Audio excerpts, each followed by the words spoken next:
2013년 9월 28일 시행했던 문제 연습을 해보도록 하겠습니다. 문제 그 1번 문제부터 봅니다. 위험물 제조소에서 위험물 제조소라는 표시란 표지의 바탕색은 이렇게 되어 있습니다. 이 문제는 우리 위험물 안전관리법에 보면 위험물 제조소 등의 위치라든지 설비라든지 구조 여기에 대해서 기준을 정해놓고 있어요. 기준을 정해놓고 있고 그 위험물 제조소 등이라고 하는 거는 위험물 제조소가 있고 취급소가 있고 저장소가 있습니다.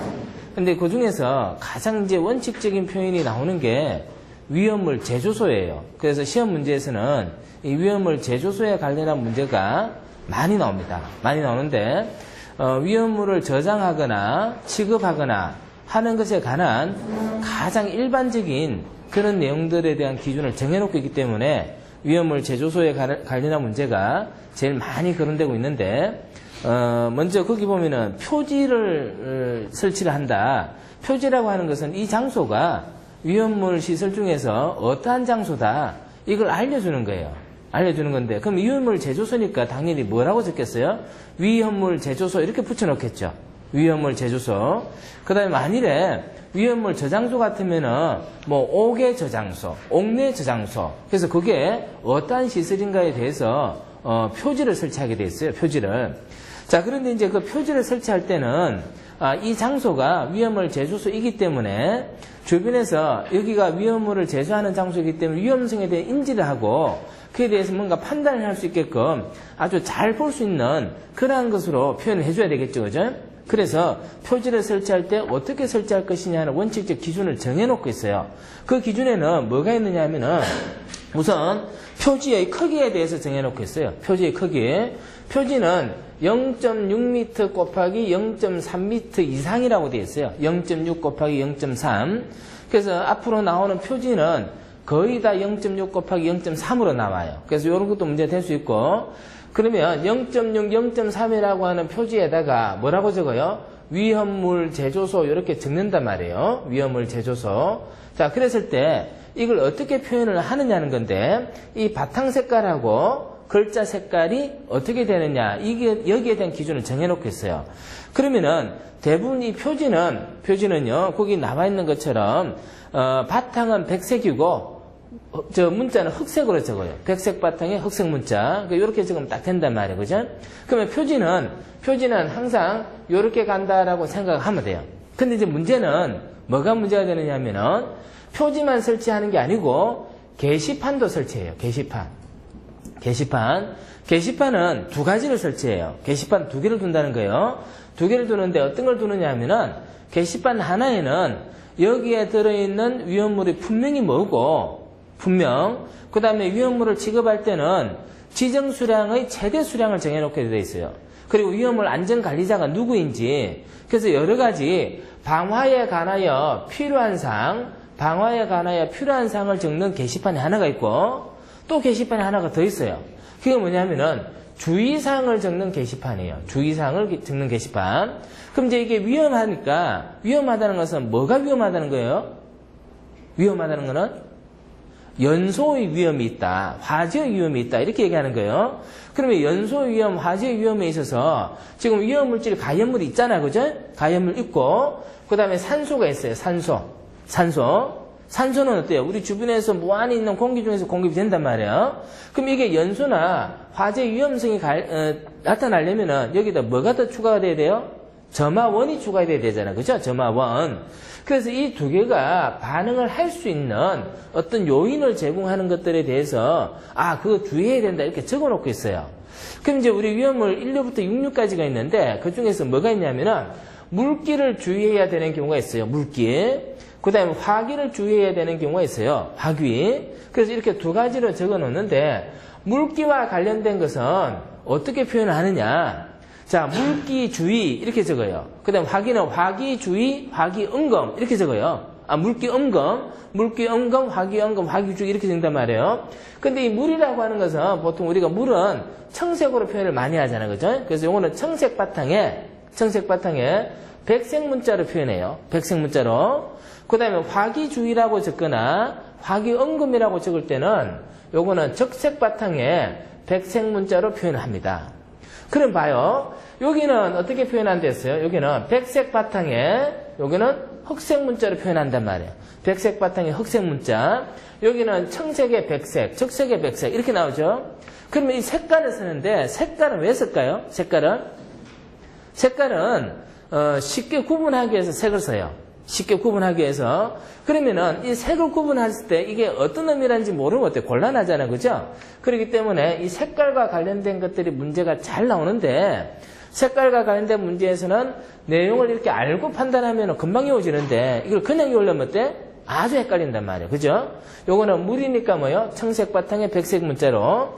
요거는 열이니까 적색 바탕에 백색 문자가 되는 거고. 그 다음에 표지는 또는 게시판 이런 것들은 다 뭐예요? 백색 바탕에 흑색 문자로 표현합니다. 백색 바탕에 흑색 문자. 자, 그러면 1번 문제는 위험물 제조소에서 위험물 제조소라는 표시를 한 표지의 바탕색은 했기 때문에 요거는 백색 하면 돼요. 그죠? 백색 그렇게 하면 되고, 그 다음에 표지는 0.6m 이상, 세로 얼마요? 0.3m 이상. 그래서 요거는 사실은 굉장히 이제 우리가 의미를 따져보자면은 중요할 수도 있어요. 0.6m 이상, 0.3m 이상 이렇게 돼 있잖아요. 그럼 이거 직사각형으로 해야 돼요? 정사각형으로 해야 돼요? 상관이 없어, 사실은. 왜 그래? 이게 지금 뭐야? 가로가 0.6 이상이고 세로가 0.3 이상이면 되죠. 최소 기준이 뭐야? 최소 기준이? 여기 0.3이고 여기 0.6이면 된다는 얘기야. 근데 나는 이거를 0.3 이상 0.6으로 하겠다. 이렇게 할 수도 있어요. 이렇게 할 수도. 그래서 어떤 기준에 보면 직사각형 이렇게 표현되어져 있는데 그때는 뭔가 이게 기준이 달라져야 되는데 지금 이제 이런 표현들은 사실상 오해 소지가 많을 수 있는 표현이에요. 근데 일단 기준에 뭐라고 되어 있어요? 0.6, 0.3 이렇게 되어 있고 표지는 백색 바탕에 흑색 문자. 그 다음에 게시판에 대해서는 방화에 관하여 필요한 사항도 있고 주의사항도 있고 이렇게 두 가지 게시판이 있다고 그죠? 자, 그렇게 정하면 되겠어요. 자, 그 다음 2번 문제입니다. 소방기본법에 따른 화재조사 전담부서의 장이 관장하는 업무가 아닌 것은 이렇게 되어 있습니다. 화재조사와 관련한 내용은 소방기본법에서 규정을 하고 있어요. 소방기본법에서 규정을 하고 있고, 그 다음에 이제 화재조사를 한다는 것은 어떤 조사를 하느냐 하면은 화재로 인한 피해를 조사하는 거예요. 화재로 인한 피해를 조사하는 거예요.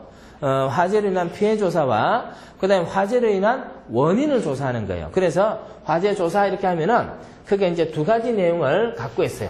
두 가지 내용을. 자, 그러면 조사에는 원인 조사와 무슨 조사가 있어요?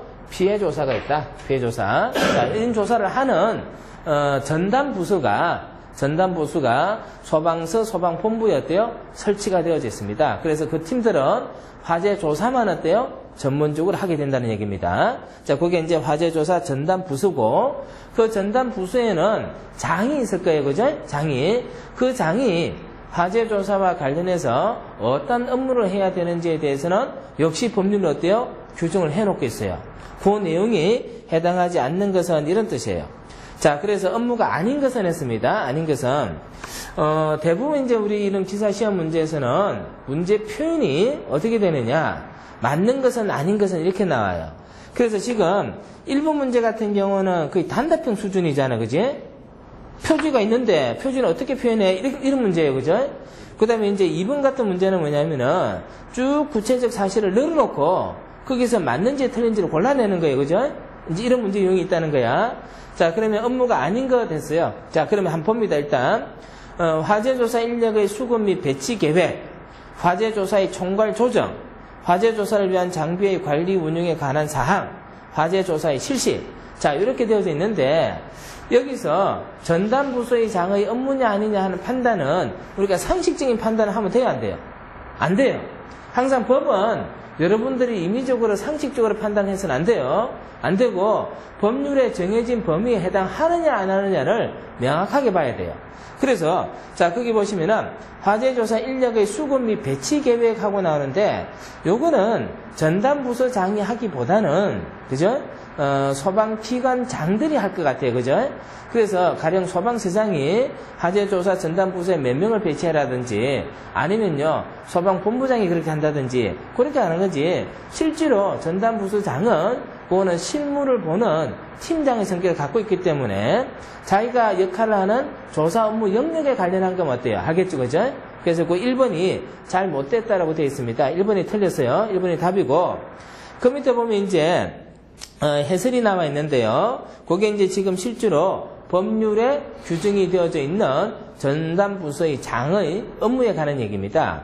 지금 그걸 어떻게 보느냐 하면은 화재조사 전담부서의 부서장의 업무 해놓고 가로에 뭐라고 되어 있어요? 소방기본법 규칙 제12조 동그라미 2 이렇게 되어 있죠.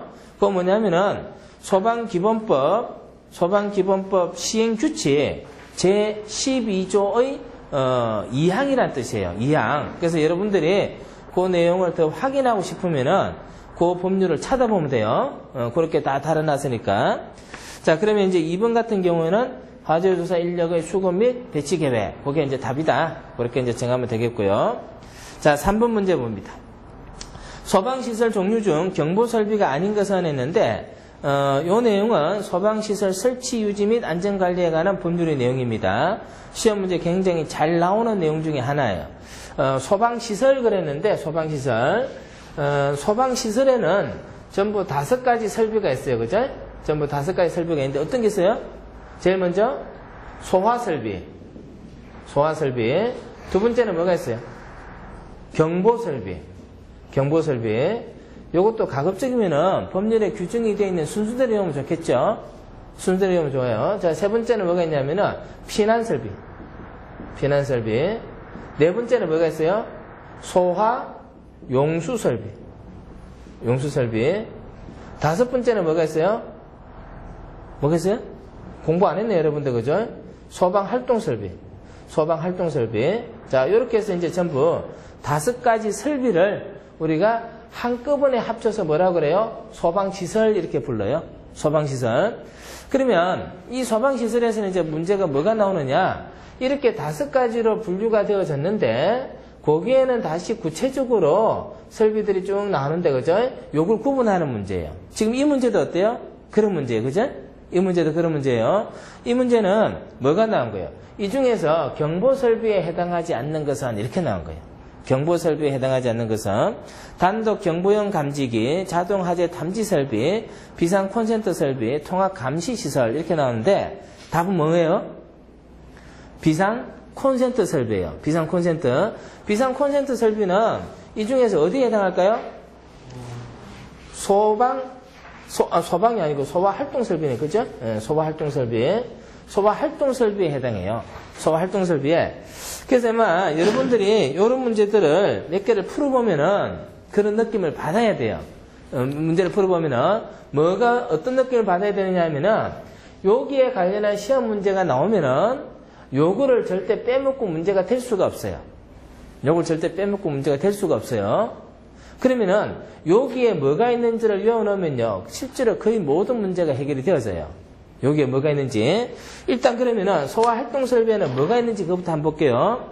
소화활동설비는 전부 6가지가 있어요. 6가지가 있는데, 자, 6가지가 어떤 게 있을까요? 제일 먼저 연결 송수관 설비, 그 다음에 연결 살수 설비, 그 다음에 연소 방지 설비, 자, 그 다음에 비상 콘센트 설비, 그 다음에 무선통신 보조 설비, 그 다음에 재연 설비. 이렇게 전부 6개가 있어요. 6개가 있는데, 지금 우리 3번 문제는 경보 설비를 물어놓고 답을 뭐를 갖다 넣었어요? 비상 콘센트 갖다 넣어놨어요. 그죠? 경보 설비 넣어놓고. 그럼 왜 이럴까? 그거 한번 생각해보면은, 그다음부터 쉬울 것 같아요. 그죠? 자, 여기서 소화설비는 그 역할이 뭐냐? 요거는 화재가 발생했을 때 소화하기 위해서 필요한 거예요. 불 끄는 거예요, 그치? 불 끄는 거. 자, 경보설비는 화재 사실을 통보해 주는 거예요. 화재 사실을 알려주는 거예요. 자, 그 다음에 피난설비는 화재가 발생했을 때 거주자가 건물 바깥으로 피난하기 위해서 필요한 설비가 바로 뭡니까? 피난설비예요. 그 다음에 소화용수설비는 어떻게 정의되어 있냐면은 화재가 발생했을 때 물을 공급하기 위해서 물을 공급하기 위해서 두는 게 소화용수설비예요. 그러면 소화활동설비는 뭐라고 정의를 해놨을까? 혹시 아는 사람? 소화활동설비 정의. 화재가 발생했을 때 화재를 진압하거나 그 다음에 구급 활동을 하기 위해서 필요한 게 바로 소화활동설비예요. 소화활동설비. 그러면은 이게 어떤 의미냐? 불을 끈다는 의미에서 소화하고 진압의 의미는 어떻게 다를까요? 소화와 진압의 의미. 불을 끄는데 소화도 불을 끄는 거고 진압도 불을 끄는 거야. 그런데 그 의미가 어떻게 다를까 이 말이에요.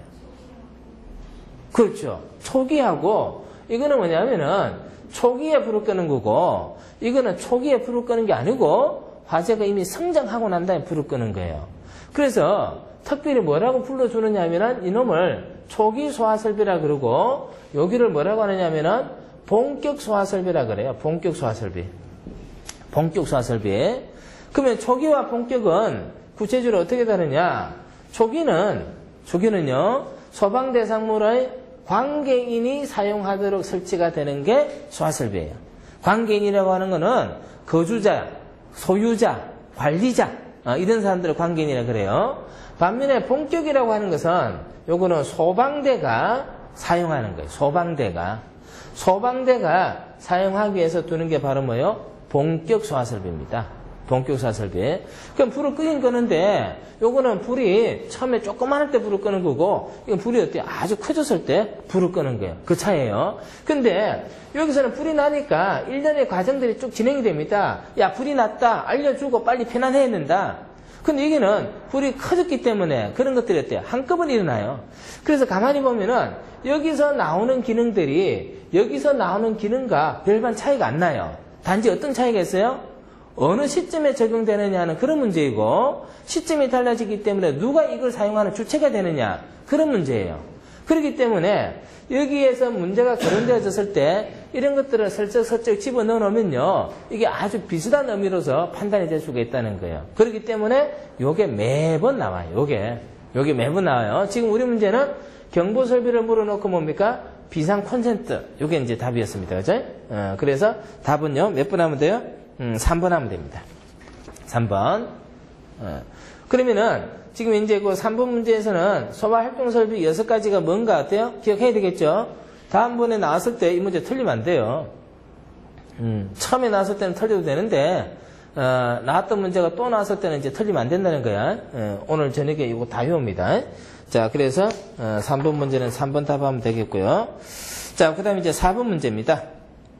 저장소 또는 제소소 등이 아닌 장소에서 지정 수량 이상의 위험물을 저장 또는 취급한 자에 대한 벌칙은 이렇게 나왔어요. 벌칙은 요거는 이제 위험물 안전관리법에 규정이 되어 있는 내용이에요. 위험물 안전관리법. 우리가 공부하는 소방관계 법규에서 항상 마지막 부분에 보면요 어떤 조항이 나와 있냐면은 제일 마지막 챕터에 벌칙이라고 나와 있습니다. 벌칙.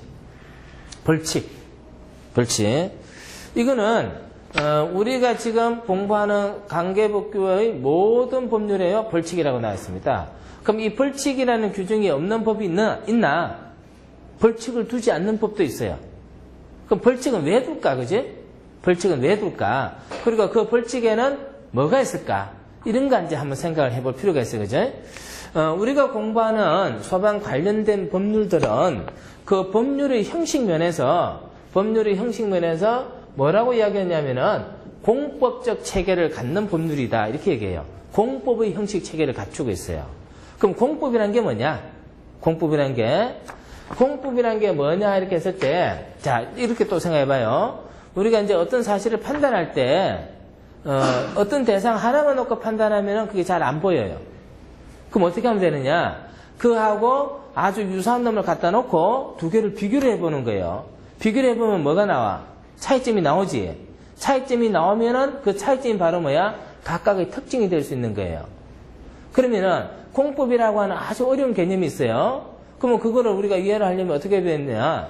이놈하고 뭔가 차이점을 찾아낼 수 있는 그런 걸 한번 갖다 놓고 비교를 해보자는 거예요. 자, 공법의 반대 개념은 사법이라고 하는 겁니다.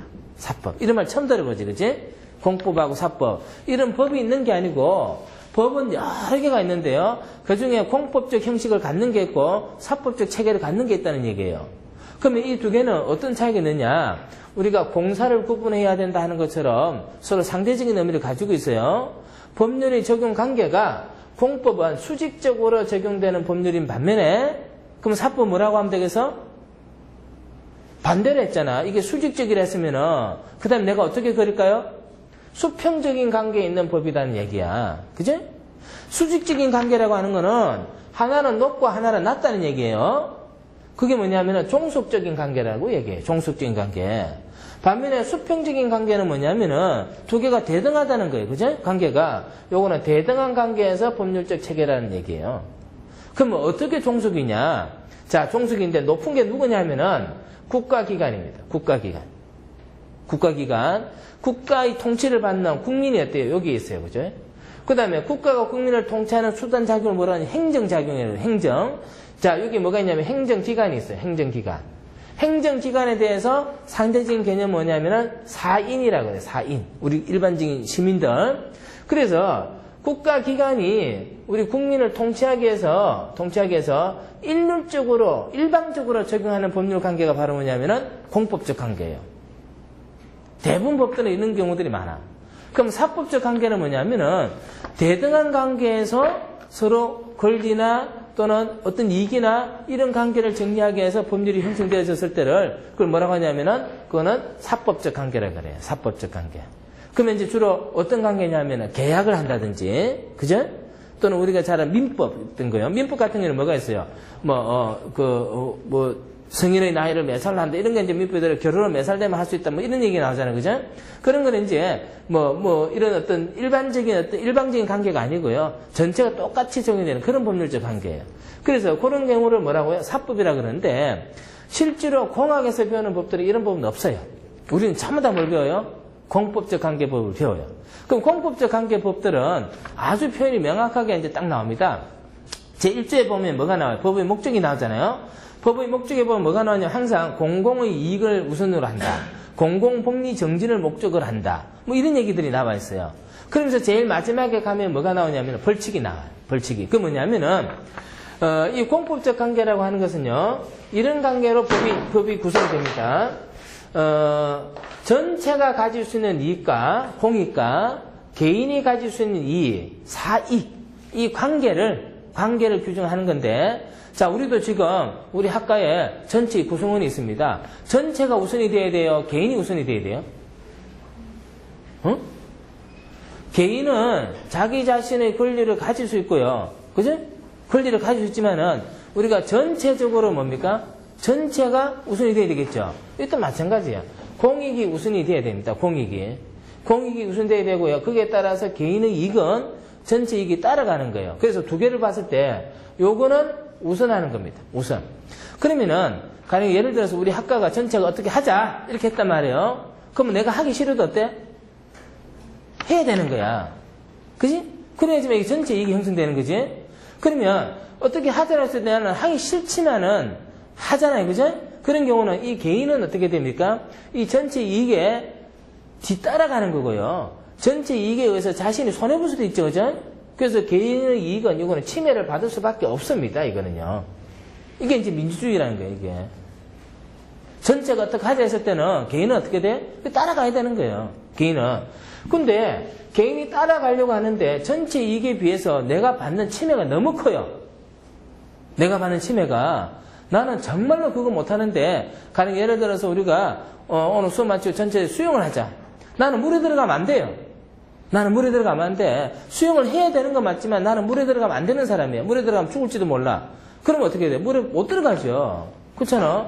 그래서 그런 경우는 특별한 경우로서 어때? 예외가 인정이 되는 거예요. 예외가. 그러지 않으면은 예외에 들어가지 않으면 전부 다 뭡니까? 공익에 따라가야 되는 거고. 그렇다고 해서 개인이 너무 심하게 침해를 받는 것은 항상 봐줘야 되거든요.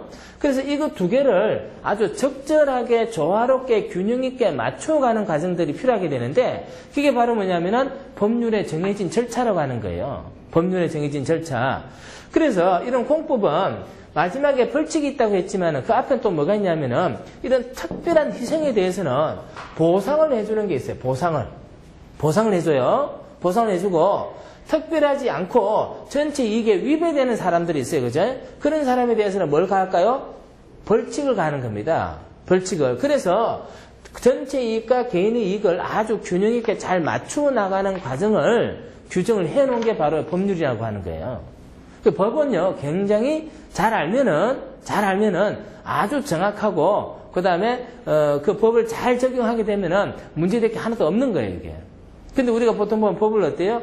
잘 모른단 말이에요. 잘 모르고 그냥 대충 가버리고, 법률을 읽더라도요, 거기에서 적혀져 있는 의미가 무슨 의미인지 이런 걸 잘 모르고 그냥 가는 수가 많다는 거예요. 자, 그래서 이제 그런 의미에서 항상 벌칙이 어때요? 정해져 있다는 겁니다. 그럼 벌칙은 어떤 벌칙이 있느냐? 우리 이제 소방 관련되는 법규에는, 벌칙이, 벌금형이 있고요. 벌금형. 그 다음에 징역형이 있어요. 징역형이 있고, 그 다음에 이제 과태료 처분하는 게 있어요. 과태료. 자, 여기 있는데, 요거 두 개는 틀려요. 벌금하고 징역하고 과태료 처분은요, 틀려요. 벌금하고 징역형은 뭐라고 하냐면은, 요거는 행정형벌이라 그래요. 행정형벌이라 그러고, 과태료는 행정질서벌이라고 그래요.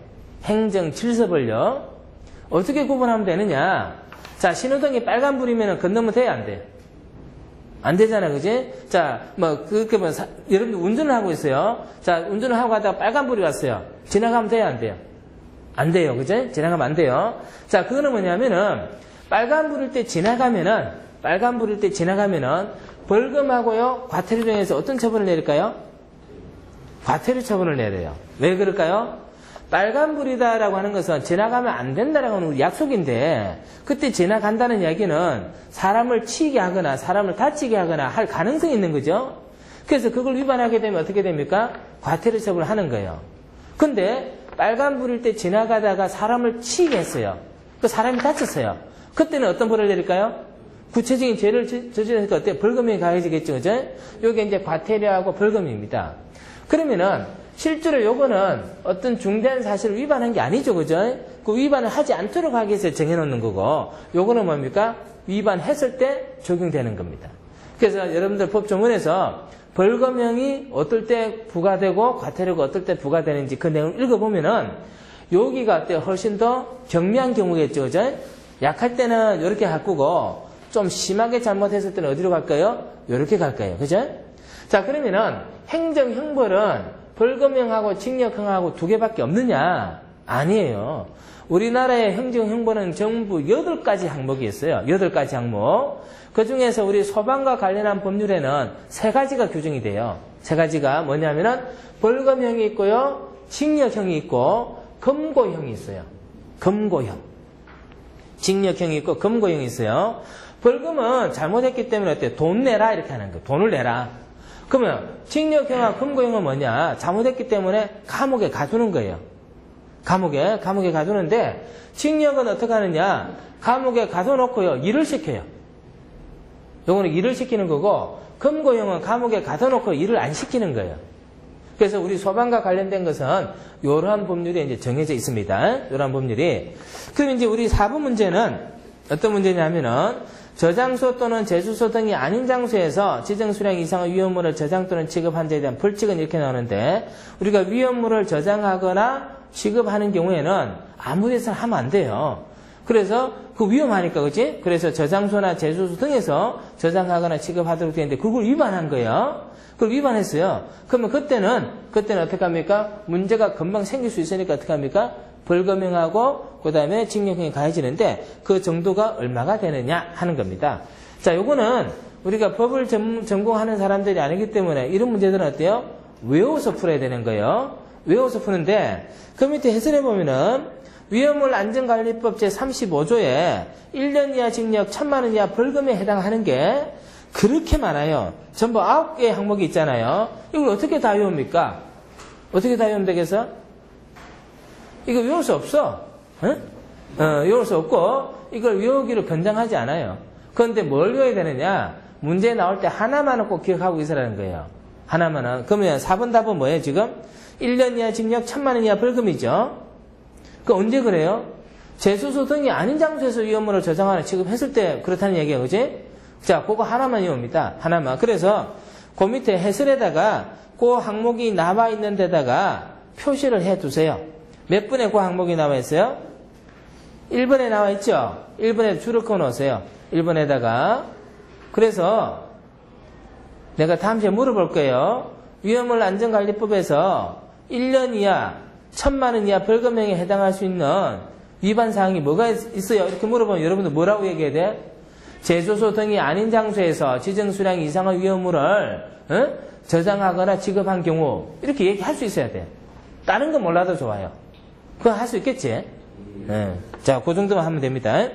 자, 그 다음에 5번요. 5번은 뭐냐면은 제1종 판매 취급서입니다. 제1종 판매 취급서.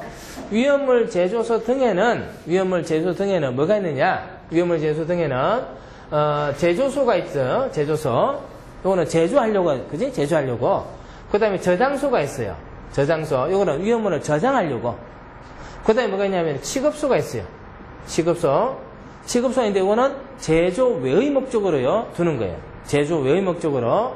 자, 이렇게 이제 세 가지가 있는데 제조소는 제조소라고 하는 하나밖에 없어요. 저장소는 혹시 몇 개인지 알아요? 저장소는요 전부 8개가 있어요. 옥내 저장소, 옥내 탱크 저장소, 옥외 저장소에서 전부 8개가 있어요. 그 다음에 취급소는 몇 개가 있을 것 같아요? 요거는 4개가 있어요. 4개. 자, 우리 지금 취급소니까 취급소는 그럼 어떤 취급소가 있느냐? 시험 문제 제일 잘 나오는 게 뭐예요? 주유 취급소예요. 주유 취급소. 자, 그 다음에요 일반 취급소예요. 그 다음에 판매 취급소예요. 그 다음에 이송 취급소. 이송 취급소. 이렇게 4가지가 있어요. 요걸 제일 마지막에 적어야 돼요. 마지막에. 주요 취급소, 판매 취급소, 이송 취급소 아닌 것은 다 뭐예요? 일반 취급소라는 거예요. 일반 취급소. 자, 그 다음에 판매 취급소 우리 문제 나왔지, 그지? 판매 취급소. 자, 판매 취급소는요, 다시 2가지가 있어요. 어떻게 2가지 있어요? 1종하고 2종이 있어요. 1종하고 2종. 1종하고 2종이 있습니다. 자, 1종 판매 취급소의 위험물을 배합하는 실의 기준으로 옳은 것은 이렇게 되어 있거든요. 그럼 1종하고 2종의 차이는 뭐냐? 1종하고 2종은 취급하는 위험물 양을 조금만 해요. 2종은 어때요? 많이 하는 거예요. 2종은. 그럼 1종은 그 조금만 한다는 게 어떤 얘기냐? 지정 수량의 1종은 위험물 지정 수량의 20배 이하예요. 20배 이하의 위험물을 취급할 때를 뭐라고요? 1종이라고 해요. 판매하기 위해서 취급할 때 1종이라고 그래요. 2종은 얼마일까? 2종은 40배야. 40배 이하입니다. 이하. 그러면 일단 취급소라고 하는 것은 많은 양 위험물을 다루는 건 아니야. 그죠? 그리고 1종하고 2종에 있어서 1종은 뭐예요? 1종은 20배 이하고 2종은 40배 이하예요. 2종이 더 위험하지, 그지? 더 많이 다루니까. 자, 이렇게 돼 있어요. 그래서 일단은 취급소에서 이렇게 경로를 파악할 수 있어야 되겠지, 그지?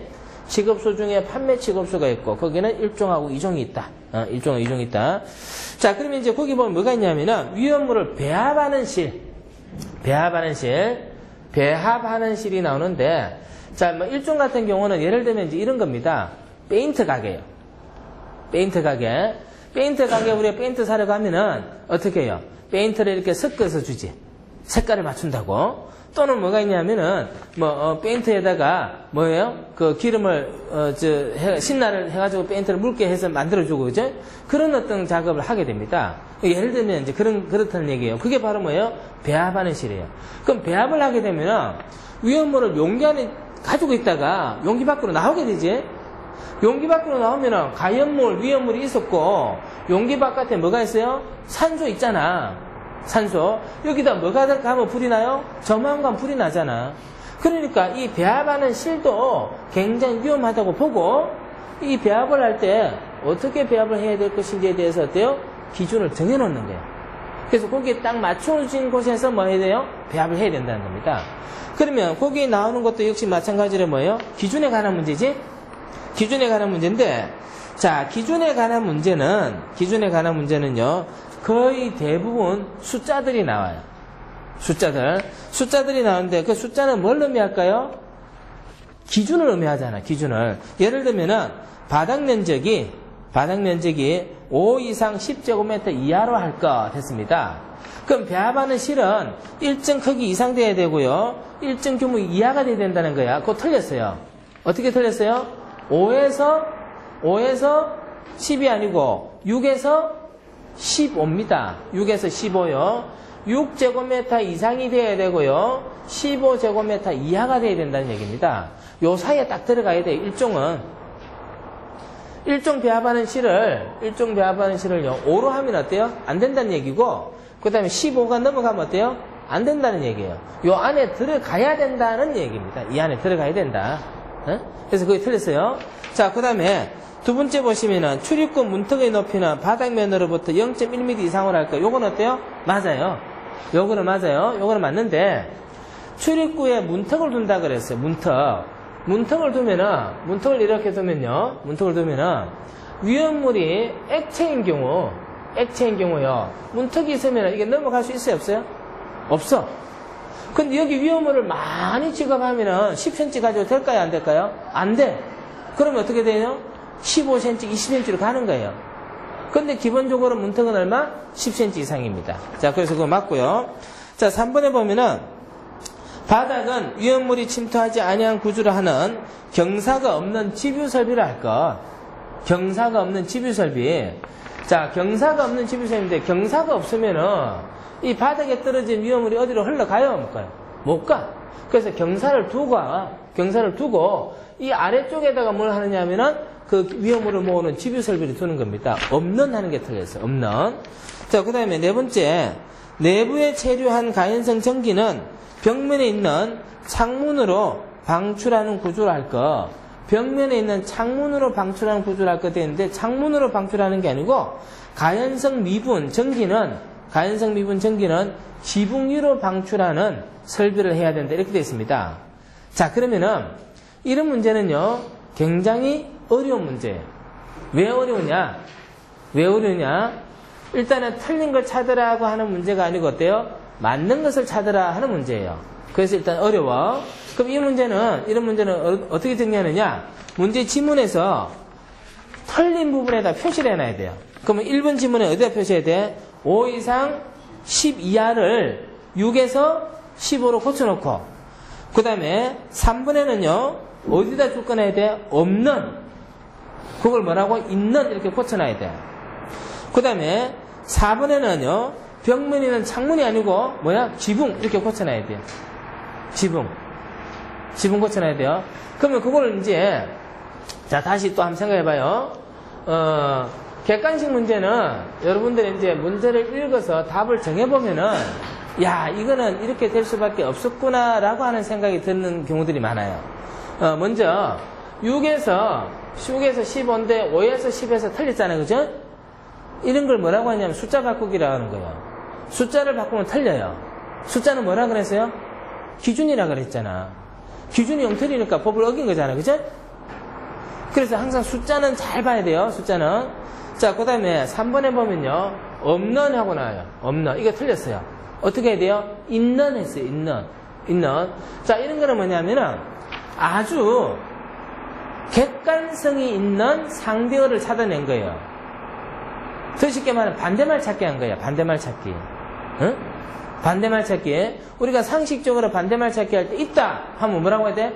없다 이러면 되잖아. 그죠? 없다. 그런 것들을 찾아내가지고 그런 식으로 정리를 해놔야 돼요. 그래서 그거를 자꾸 기억을 해놔야 된다는 거예요. 그러면은 그게 어떤 의미냐면은 가령 그 3번 지문에서 바닥은 위험물이 침투하지 않은 구조를 하는 경사가 없는 집유 설비를 할까?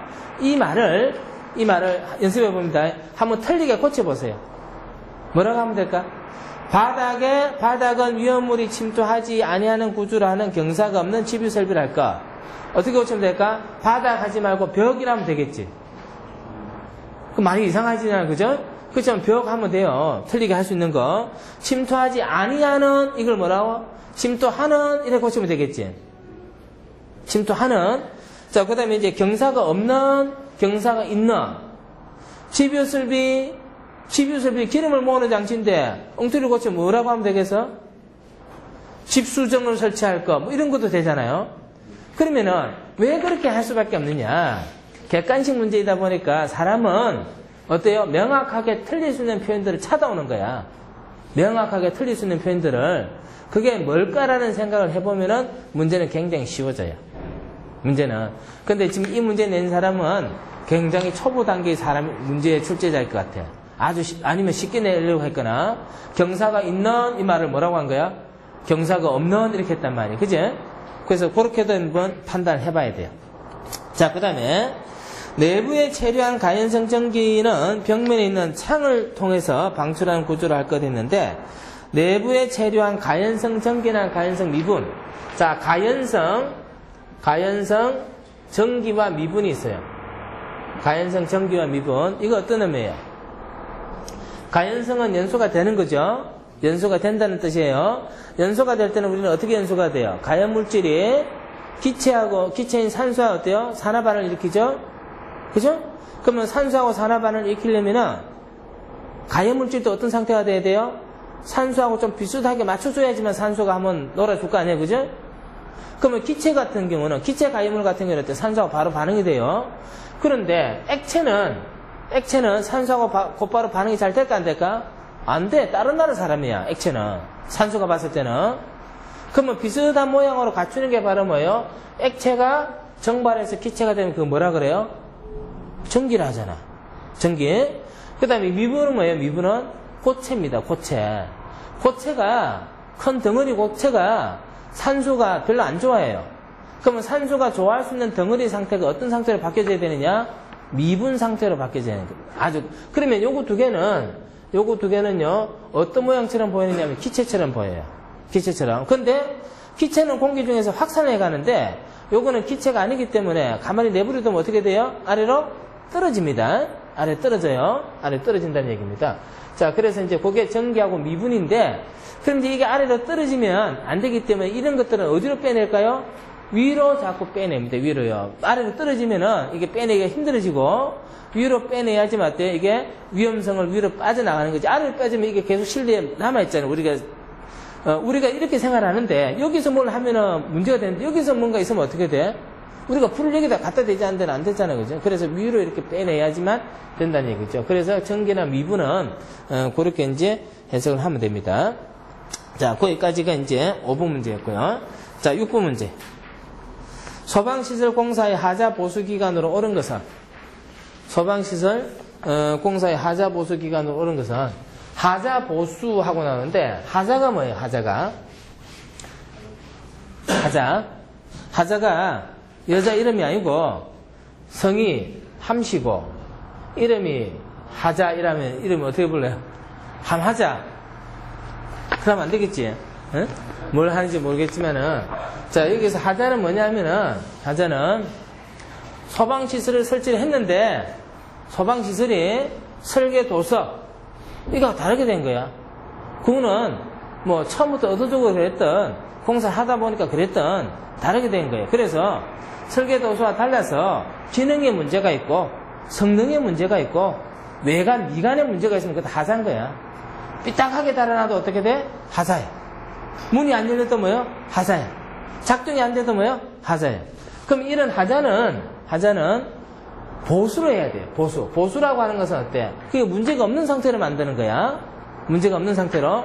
그럼 하자 보수에 대한 책임을 누가 가지고 있느냐? 공사 한 사람이 가지고 있어. 공사 한 사람이. 근데 공사 한 사람이 공사하고 도망가 버리면 안 되잖아요.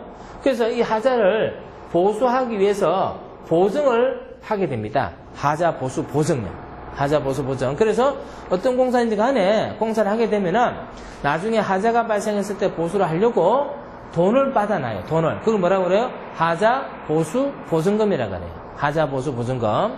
그럼 우리 소방시설은요, 이놈이 가지고 있는 역할이 어때? 굉장히 중요하단 말이야. 불이 났을 때 제대로 동작이 안 되면 난리가 나잖아.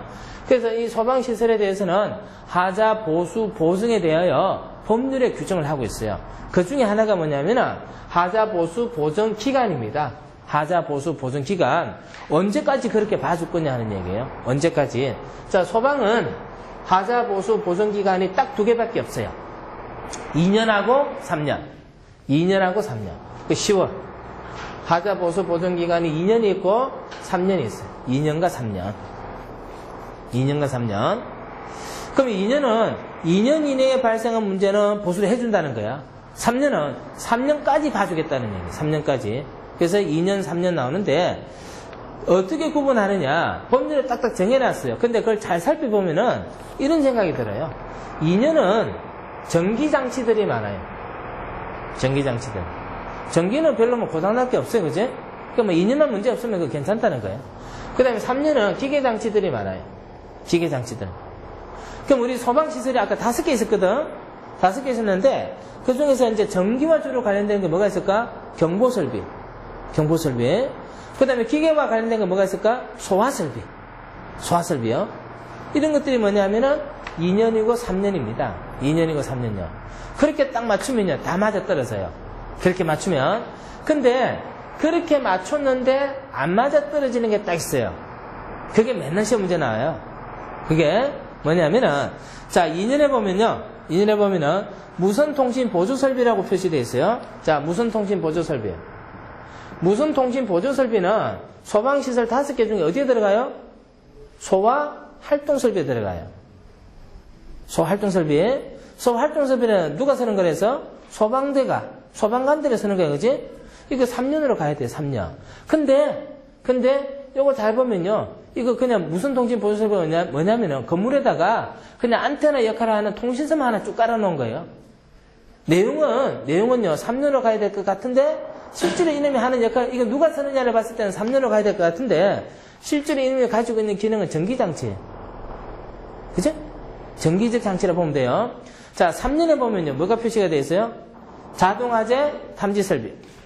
자동화재 탐지설비. 자, 이 자동화재 탐지설비는 소방시설 중에서 어디에 들어가느냐? 경보설비에 들어가요. 경보설비. 신호 주는 거, 신호 만드는 거. 그거 다 전기 같아. 그죠? 이거 전기장치 맞아요. 근데 자동화재 탐지설비는요. 자동화재 탐지설비는 전기적 장치로 구성이 되어 있지만은 그게 복잡해요. 어떻게 복잡해? 제일 먼저 감지기 있어야 되고, 감지기에서 화재 사실을 감지하면은 그거를 뭐 해야 돼요? 신호로 만들으니까 발신기가 있어야 되고요. 이 발신기에서 어디로 보내줘야 돼? 수신기로 보내줘야 되는데 그 사이에 뭐가 들어가요? 중계기가 들어가요. 아주 간단한 것 같지만은 불나면 알려주는 설비다라고 얘기할 수 있지만은 실제로 그거는 복잡한 시스템으로 구성되어 있기 때문에 요거는 3년까지 봐줘야 된다는 얘기예요. 그러면 이렇게 생각하니까 간단한 거는 2년, 복잡한 거는 3년 이렇게 되는 거죠? 그렇잖아. 그 다음에 소화설비, 소화활동설비는 3년, 그 다음에 경보설비, 피난설비는 뭐요? 2년 이렇게 되겠네. 그죠? 그렇게 맞추면 돼요. 그렇게 맞추면 다 맞아떨어지는데 그렇게 맞췄을 때 안 되는 게 바로 뭐예요? 이게 2개예요. 그러면 하자보수 보존기간, 이것도 단골 문제야. 단골 문제이기 때문에 하자보수 보존기간 딱 나오면은 제일 먼저 뭐 쳐야 돼요? 무선통신 2년 맞추고 자동화재 탐지 3년 맞춰놓고 시작해야 되는 거예요. 그럼 한번 맞춰봐요. 무선통신 보조 나왔어요? 안 나왔어요? 안 나왔지? 자동화재 탐지 설비 2년 되니까 틀렸지? 그 다음에 갑 1번에 유도등 하니까 1년 틀렸지? 1년 없다 그랬잖아. 2년 아니면 3년이라 그랬잖아요. 2년 아니면 3년. 그러면요, 2번에 보면 자동식 소화기 불 끄는 거 몇 년? 3년. 이 맞잖아. 그치? 어렵지 않아, 이거. 근데 이렇게 한번 얘기 듣고 이제 맞추면요, 쉽게 갈 수 있다는 거예요. 자, 이번 시간 여기까지 하고 7번에 조금 쉬었다 합시다.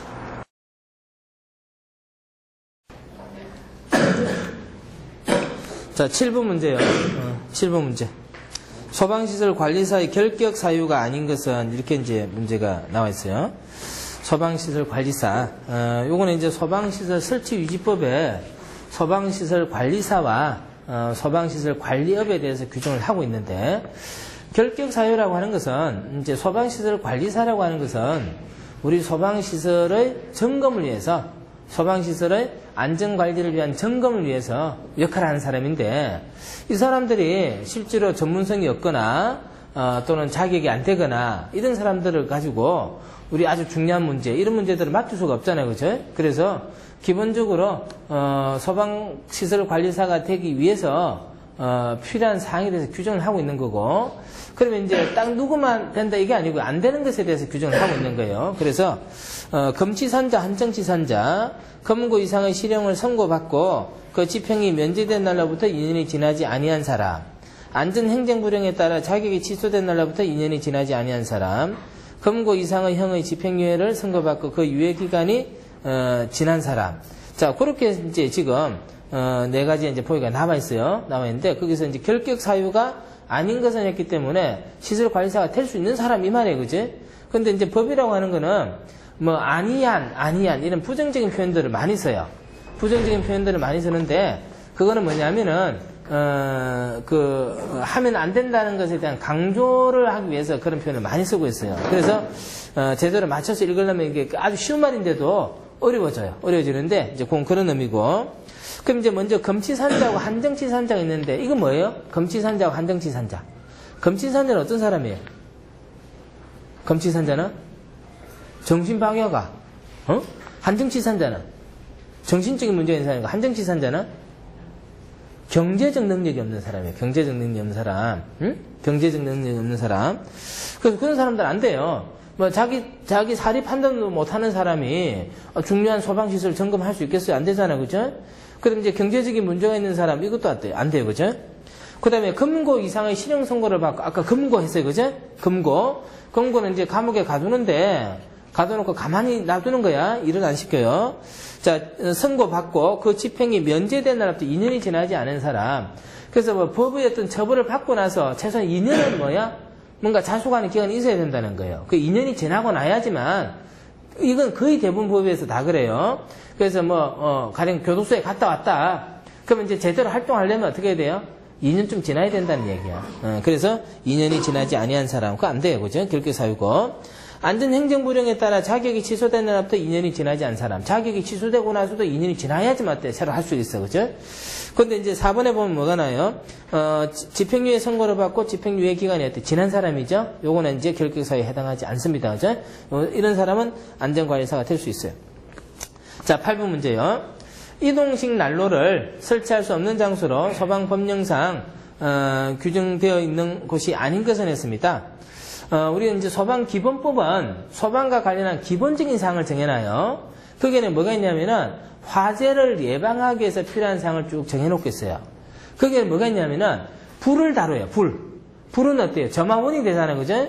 점화원이 되고 불에서 나오는 화염 자체가 바로 뭡니까? 화재로 이제 발전할 수도 있고. 그래서 불을 다루는 장소에 대해서는 우리가 좀 조심해야 되겠다. 이걸 정해놓고 있어요. 거기에 보면 이제 뭐가 있냐면은 집에 있는 보일러실 어떻게 관리해야 된다. 또 겨울철에 불이 많이 나서 폐가 많이 났던 게 뭐냐면 이동식 난로예요. 이동식 난로. 이게 불이라는 게 딱 고정이 되어 있으면 관리가 쉬운데 들고 다니면 어떻게 될까? 관리가 힘들어져요. 그래서 이동식 난로에 대해서도 어때요? 규정을 하고 있어요. 넘어지면 바로 불이 꺼져야 된다. 뭐 등등의 규정들이 있단 말이에요. 자, 그랬을 때 이동식 난로를 설치할 수 없다. 여기는 이동식 난로 두지 마라. 그런 장소가 있는 거예요. 그런 장소. 그게 아닌 것은 했습니다. 그죠? 아닌 것은. 자, 그래서 그 밑에 보면은 이동식 난로 설치 금지 장소 해가지고 나오는데, 다중이용업의 영업소, 그 다음에 학원, 그 다음에 독서실, 그 다음에 숙박업, 목욕장, 세탁업, 영업장. 그지? 이런 것들은 다 뭐예요? 이동식 난로를 두면 안 돼요. 두면 안 돼요. 그죠? 자, 그래서 거기에 해당하지 않는 거 찾는데, 그지? 아파트는 두도 되겠죠? 아파트는 둬도 됩니다. 이제 우리가 아파트가 나오는데, 아파트는, 법률상으로 어떻게 되냐면은, 사람이 살고 있는 부분이, 주거로 사용하는 부분이 5개층 이상인, 주택으로 쓰이는 층수가 5개층 이상인 건물을 아파트라 그래요. 5개층이라 해서, 5층이 아니고, 건물이 5층인 건물이 아니고, 5개층. 이게 무슨 의미입니까? 6층 건물이 있어. 6층 건물이 이렇게 있는데, 요즘 이제 지어지는 뭐 빌라나 원룸 이런 거 보면은 1층에 다 뭘로 돼 있어요? 주차장. 주차장이잖아. 사람 못 살잖아. 그지? 못 살고 1, 2, 3, 4, 5 이렇게 되면 이건 아파트예요. 우리가 원룸 하는 얘기는 그거는 이제 우리가 생활상에서 쓰는 용어이고 법률상의 의미는 그 아파트라 그래요. 5층이면은. 그 다음에 또 5층짜리 건물을 하나 지어놓고요. 주차장 없이 1, 2, 3, 4, 5 다 아파트로서 주택으로 쓰면 이것도 뭐야? 이것도 아파트예요. 이것도 아파트고 또 내가 5층짜리 집을 하나 지어가지고 1층, 2층, 3층, 4층, 5층까지 다 사는 거야. 어? 나는 1층에 살고 다원이는 2층에 와서 살아라 하고 상우는 3층에 덕민이는 말 안 되니까 안 오고 동훈이는 요즘 말 잘 되니까 오고 지훈이 살고 이러니까 이것도 뭐야? 이것도 아파트예요. 이것도 무슨 말인지 알겠죠? 그래서 주택으로 서 있는 층수가 몇 개 층? 5개 층이면 아파트예요. 자, 그런데 이 아파트는 소방에서는 많이 봐줍니다. 소방에서는 많이 봐줘요. 지금도 보면은 고층 아파트는 이동식 난로 설치할 수 있다는 얘기야. 그지? 갖다 놓을 수 있다는 얘기예요. 이 아파트는 이 규정뿐만 아니라 많이 봐주는데 봐주는 이유가 있어요. 봐주는 이유가 보통 이 아파트는 집을 지을 때 어떻게 짓느냐 하면은 기둥을 안 세워. 기둥을 안 세우고 뭘 가지고 집을 짓냐면은 벽으로 기둥을 만들어요. 기둥이 있어요? 없어요? 아파트에? 없어요. 벽으로 이제 집을 짓는데 이 벽이 기둥이 받는 그런 힘을 받는 역할을 하는 거예요. 이런 벽을 뭐라고 그러냐면은 내력벽이라 그래요. 내력벽. 이게 힘을 받으려면은 이 벽돌을 사서는 안 돼요. 벽돌은 옆에 치면 금방 넘어져 버려요. 그래서 어떻게 하느냐 하면은 콘크리트로 집을 짓고 이 안에다가 뭐를 집어넣어야 돼요? 철근을 집어넣어야 돼요. 철근. 그래서 철근 콘크리트로 집을 지으면은 이게 밀어도 안 넘어가고 위에서 눌러도 어때요? 안 무너져요. 그래서 아주 튼튼하게 된단 말이에요. 그지? 그럼 이 철근 콘크리트 구조로 되어진 것들은 일정하게 철근을 감쌀 수 있는 두께만 형성되면은 이걸 뭐라고 그러냐면은 내화구조라 그래요. 내화구조. 그래서 아파트 벽은 이렇게 구성되어져 있기 때문에 화재가 발생했을 때 불이 나도 일정 시간 동안 견뎌낼 수 있거든요. 그래서 많이 봐준다는 얘기예요. 그리고 이 벽이 어떻게 되냐면 아파트가 이렇게 되어 있으면은 자 보세요. 이렇게 되어 있으면은 자 여기 이제 우리 집이에요. 그지? 우리 집에 불이 나요. 불이 납니다. 자 이게 내화벽을 내화 구조의 철근 콘크리트 벽으로 되어 있기 때문에 불이 옆으로 가야 안 가요? 못 가. 불이 옆으로 번져 나가려면은 여기 탈 게 엄청나게 많아가지고 오랜 시간 동안 타야지만 벽이 무너진다고. 안 넘어져요. 근데 불은 밑으로 가야 안 가요? 안 가잖아요. 오로지 갈 수 있는 게 어디로 가요? 위로 가는 게 위로. 그래서 다른 구조물보다는 훨씬 더 화재가 발생하더라도 문제가 없다 이렇게 보는 거예요. 그래서 아파트는요 많이 봐줍니다. 그래서 그렇게 보면 되겠고. 그럼 이제 8번 문제도 그 밑에 해설에 보면은 뭐 열 몇 개가 나와 있는데 그거 다 외울 수 있어요? 없어요? 못 외우지. 못 외우지. 그래서 일단은 뭐만 학원, 종합병원, 역터미널에는 이동식 난로 설치할 수 없다. 이 정도만 기억합니다. 그리고 그 밑에 표시해 두고. 자, 그 다음에 9번 갑니다. 소방시설 공사법에 규정된 소방시설업에 속하지 않는 것은 했습니다. 소방시설 공사법에서는 소방시설에 대해서, 소방시설업에 대해서 규정을 하고 있어요. 소방시설업. 우리 소방에서 할 수 있는 업은 어떤 게 있느냐? 크게 5가지가 있어요. 소방에서 할 수 있는 업은 5가지가 있는데, 먼저 소방시설 공사법에서는 소방시설업에 대해서 규정을 하고 있습니다. 소방시설업. 여기는 뭐가 있냐면은 설계업, 그 다음에 공사업, 그 다음에 감리업이 있어요. 설계업, 공사업, 감리업. 그 다음에 요거는 소방시설업은 소방시설 공사법에 나옵니다. 소방시설 공사법에서 소방시설업이 나오고, 그 다음에 이제 소방시설 설치 유지 및 안전관리에 관한 법률, 소방시설 설치법에서는 업이 2개가 나와요. 2개가 나오는데 그게 뭐냐면은 방염업, 그 다음에 관리업, 소방시설 관리업. 이렇게 해서 전부 업은 5개가 있습니다. 5개가 있어요. 근데 이제 이런 업을 하기 위해서는요, 반드시 필요한 게 뭐야? 자격증이지, 그지? 뭐, 사무실도 있어야 되겠고요, 자본금도 있어야 되겠고요, 장비도 있어야 되는데, 그거는 다 뭐야? 돈 주면 다 살 수 있는 거야, 그지? 그 자격증 돈 주고 살 수 있어요, 없어요? 없어. 어떤 사람이, 어떤 개인이 자기가 지식을 습득해서 자격증을 갖춰야 된단 말이에요. 그죠? 그래서, 이런 데는 다 자격증이 필요하다. 자격증이 필요한 이유는 아까 소방시설관리사의 결격사에 뒀던 이유하고 똑같은 거예요. 소방시설은 굉장히 중요하고, 이게 제대로 유지관리가 안 되고 안전관리가 안 되면 많은 사람들이 다칠 수가 있단 말이에요. 그지? 그렇기 때문에 그거를 설계하는 사람도 아무나 못하는 거야. 자격증 가지고 해야 되는 거고, 공사도 그렇고, 감리도 그렇고요. 자, 그래서 요게 이제 소방시설업이라고 하는데, 그러니까 이제 답은 뭐가 될까요? 관리업이지. 관리업. 딱 보면 되잖아. 소방시설업은 공사법에서 규정되어 있기 때문에 설계, 공사, 감리 세 가지가 있고, 요거 두 개는 뭐야? 소방시설 설치법에서 규정하고 있는 거다. 자, 그래서 9번, 그렇게 보면 되겠고요. 자, 이제 10번 문제 봅니다.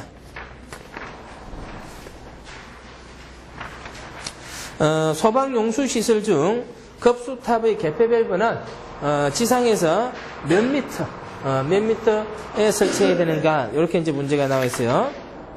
몇 미터 이하 위치에 설치해야 되는가? 이렇게 나와 있는데, 이제 거기 보면은 소방용수시설. 아까 이제 우리가 소방시설에서 소방용수시설이 있었어요. 용수시설.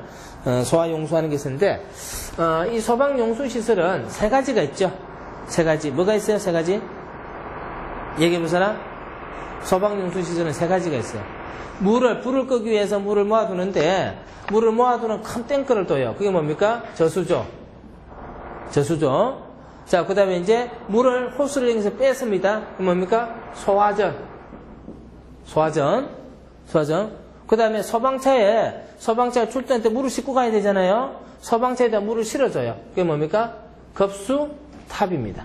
급수탑. 그래서 요 세 가지를 뭐라 그래요? 소방용수시설이라고 그래요. 요 세 가지를 소방용수시설. 지금 여기서는 이제 뭐가 나왔냐면은 급수탑. 그래서 공부할 때 이제 지금 우리가 이렇게 같이 공부를 하면서 이렇게 정리를 하는 거는 이제 요렇게 체계를 가져가는 거잖아요. 그지? 그래서 여러분들 볼 때 급수탑이라면 이게 뭐고 이러면 안 돼요. 급수탑은 요게 체계 중에 있는데 그 중에 하나다. 그지? 요런 그림을 자꾸 그려놔야 돼요. 그래야지만은 전체가 파악이 쉽게 되잖아요. 자, 급수탑인데 급수탑은 아주 간단해. 그냥 호수 쭉 해놓고 소방차에 물 공급해주기 위해서 밸브만 하나 달아놓는 거예요. 밸브 열면은 그 물이 쏟아지고 밸브 잠그면 물이 어떻게 잠기는 거예요. 그래서 여기서는 뭐가 중요하냐? 밸브를 어느 위치에 따라가지고 얼마나 우리가 쉽게 작동할 수 있느냐. 그거 물어본다고? 밸브 위치가 어디냐? 자, 밸브 위치는요, 어디에 두면 되는 것 같아요? 답이 뭐예요? 0.8에서 0.1, 뭐, 이렇게 쭉 나오는데, 1.5에서 1.7. 답은요, 1.5에서 1.7입니다. 1.5에서 1.7m 위치요. 1.5m가 어느 정도일까? 1.5m가? 내 키하고 생각해봐. 여러분들 키하고 생각해보면은 보통 1.5m 위치라고 하는 것은 사람에 있어서 얼굴 정도요. 평균적으로. 뭐 여러 가지 이제 목적이 다르겠지만은 우리가 손을 앞으로 쭉 뻗었을 때 얼굴 근처로 이렇게 뻗었을 때 그게 이제 1.5m 정도예요. 그래서 이렇게 밸브를 연다는 얘기야.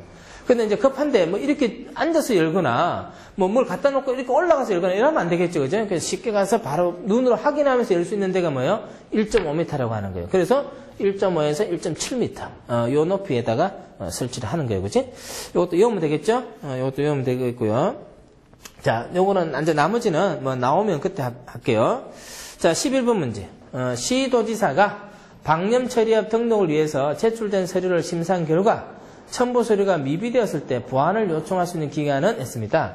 자, 여기 보면은 업이라고 나오는데 이 업은 아무나 할 수 있느냐? 아무나 못해요. 법률에 정해져 있는 요건을 갖추고 행정기관에다가 내가 이런 일을 하겠습니다라고 할 때 등록이라는 절차를 거쳐줘야 돼요. 등록이라는 절차라고 하는 것은 행정기관에서 이 사람들이 이런 일을 하고 있구나라고 하는 확인하는 절차예요. 확인하는 절차. 그래야지만 뭐가 될까? 관리가 되겠죠? 감독이 되겠죠? 지도가 되겠죠? 그죠? 그래서 등록을 해서 하도록 하고 있습니다. 이게 전부 다 마찬가지예요. 전부 다. 자, 그러면 방염 처리업 등록은 누구에게 하느냐? 시도지사에게 해요. 시도지사. 자, 여기서 나오는 시도지사 했는데 이때 시장은 김해시장 해당해야 안 해요? 김해시장 해당 안 해요. 부산시장은 해당할까 안 할까요? 해당해요. 그럼 김해는 어디 가서 해야 돼요? 경남도지사한테 가서 해야 돼. 경남도지사한테. 여기서 시도지사는 특별시장, 광역시장, 도지사 있어요. 그 다음에 특별자치시가 있어요. 어디야? 우리나라 세종시. 특별자치도가 있어요. 어디야? 제주도. 그거 다 들어가요. 다 들어갑니다. 그래서 그 시도지사에게 등록이라는 절차를 거쳐서 하게 되는데, 그러면 이제 등록을 하려면 어떻게 해야 되느냐? 일단 신청서 내야 되고요. 신청서. 그 다음에 여기에 필요한 여러 가지 확인하는 서류들이 있어요. 가령 방염업 한다 그랬잖아요. 방염업을 하기 위해서도 기술 인력이 있어야 되거든요. 그러면 그 기술 인력이 아무나 데려오면 안 되잖아요. 자격증이 있으면 자격증 사본 넣어야 되고요. 학교로 졸업하면 학교 졸업 증명서를 넣어야 되겠고요. 그런 어떤 서류를 첨부해서 이제 등록 신청을 하는 겁니다. 근데 시도지사가 가만히 보니까 서류가 잘 못 됐어요. 서류를 보완해야 되겠어요. 그러면 어때? 다시 돌려보내죠? 보완해 와라. 그때 언제까지 보완을 해야 되느냐는 그 기간을 정해주는데, 그게 며칠이냐 이걸 물어보는 거예요. 보완기간. 보완기간은 며칠요? 10일 이내. 10일 이내. 자, 10일 이내. 여기서는 그냥 보완기간이 10일이다. 이렇게 이제 이옵니다. 자, 그런데 앞으로 이제 공부를 하다 보면은 이 10일만 나오는 게 아니다는 얘기야. 7일도 나오고, 30일도 나오고, 14일도 나오고요. 막 일이 수두룩하게 나와요. 근데 그거 구분 못하면 어때? 틀리는 거지. 그죠? 그러면 이제 이런 것도 이제 이렇게 한번 해봤어요. 오늘 우리가 처음으로 이제 10일 나왔잖아.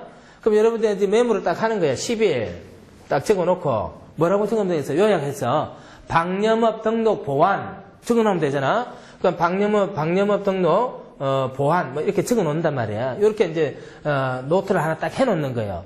그럼 다음번에 공부할 때 또 10일이 나와, 그지? 그럼 여기다 하나 더 적어놔, 그지? 7일 나오면 어때? 위에다가 7일 해서 또 적어놓고, 그지? 이렇게 해서 딱 정리를 해놓으면 나중에 뭐가 되는 거예요? 정말로 훌륭한 요약 정리가 딱 되잖아요. 응? 자꾸 여러분들이 그런 걸 자꾸 다시 봤던 걸 또 가서 보고 이렇게 해서 리뷰를 해서 자꾸 이렇게 정리를 해볼 필요가 있는, 그게 바로 공부하는 과정이에요. 근데 가만히 눈으로 쳐다보고 그냥 귀를 듣고 가만히 있으면 어때? 이랬으면 다 잊어버리지. 응? 아마 지금도 쉬는 시간에 정신없이 딴짓 했기 때문에 일본 문제, 새로운 문제 풀어봐라는 못 푼 사람 있을 거야. 그러진 않아? 건초를 이렇게 뻗었을 때 그게 이제 1.5m 정도예요. 그래서 이렇게 밸브를 연다는 얘기야. 근데 이제 급한데 이렇게 앉아서 열거나 뭘 갖다 놓고 이렇게 올라가서 열거나 이러면 안 되겠죠. 그죠? 그래서 쉽게 가서 바로 눈으로 확인하면서 열 수 있는 데가 뭐예요? 1.5m라고 하는 거예요. 그래서 1.5에서 1.7m 요 높이에다가 설치를 하는 거예요. 그치? 요것도 외우면 되겠죠? 요것도 외우면 되겠고요. 자, 요거는 이제 나머지는 나오면 그때 할게요. 자, 11번 문제. 시도지사가 방염 처리업 등록을 위해서 제출된 서류를 심사한 결과 첨부 서류가 미비되었을 때 보완을 요청할 수 있는 기간은 했습니다. 자, 여기 보면은 업이라고 나오는데 이 업은 아무나 할 수 있느냐? 아무나 못해요. 법률에 정해져 있는 요건을 갖추고 행정기관에다가 내가 이런 일을 하겠습니다라고 어때? 등록이라는 절차를 거쳐줘야 돼요. 등록이라는 절차라고 하는 것은 행정기관에서 이 사람들이 이런 일을 하고 있구나라고 하는 확인하는 절차예요. 확인하는 절차. 그래야지만 뭐가 될까? 관리가 되겠죠? 감독이 되겠죠? 지도가 되겠죠? 그죠? 그래서 등록을 해서 하도록 하고 있습니다. 이게 전부 다 마찬가지예요. 전부 다. 자, 그러면 방염 처리업 등록은 누구에게 하느냐? 시도지사에게 해요. 시도지사. 자, 여기서 나오는 시도지사 했는데 이때 시장은 김해시장 해당해야 안 해요?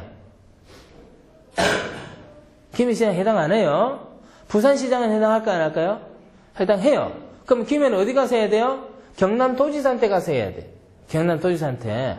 여기서 시도지사는 특별시장, 광역시장, 도지사 있어요. 그 다음에 특별자치시가 있어요. 어디야? 우리나라 세종시. 특별자치도가 있어요. 어디야? 제주도. 그거 다 들어가요. 다 들어갑니다. 그래서 그 시도지사에게 등록이라는 절차를 거쳐서 하게 되는데, 그러면 이제 등록을 하려면 어떻게 해야 되느냐? 일단 신청서 내야 되고요. 신청서. 그 다음에 여기에 필요한 여러 가지 확인하는 서류들이 있어요. 가령 이제 방염업 한다 그랬잖아요. 방염업을 하기 위해서도 기술 인력이 있어야 되거든요. 그럼 그 기술 인력이 아무나 데려오면 안 되잖아요. 자격증이 있으면 자격증 사본 넣어야 되고요. 학교를 졸업하면 학교 졸업 증명서를 넣어야 되겠고요. 그런 어떤 서류를 첨부해서 이제 등록 신청하는 겁니다. 근데 시도회사가 가만히 보니까 서류가 잘 못 됐어요.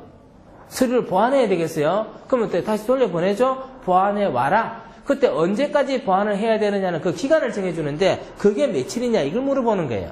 보완기간. 보완기간은 며칠요? 10일 이내. 10일 이내. 자, 10일 이내. 여기서는 그냥 보완기간이 10일이다. 이렇게 이제 이옵니다. 자, 그런데 앞으로 이제 공부를 하다 보면은 이 10일만 나오느냐 아니다는 얘기야. 7일도 나오고, 30일도 나오고, 14일도 나오고요. 일이 수두룩하게 나와요. 근데 그거 구분 못하면 어때? 틀리는 거지. 그지? 그러면, 이제 이런 것도 이제 이렇게 한번 해봤어요. 오늘 우리가 처음으로 이제 10일 나왔잖아. 그럼 여러분들 이제 메모를 딱 하는 거야. 10일. 딱 적어놓고, 뭐라고 적으면 되겠어? 요약해서, 방염업 등록 보완. 적어놓으면 되잖아. 그럼 방염업 등록, 보완, 이렇게 적어 놓는단 말이야. 이렇게 이제, 노트를 하나 딱 해 놓는 거예요. 그럼 다음번에 공부할 때 또 10일이 나와, 그지? 그럼 여기다 하나 더 적어 놔, 그지?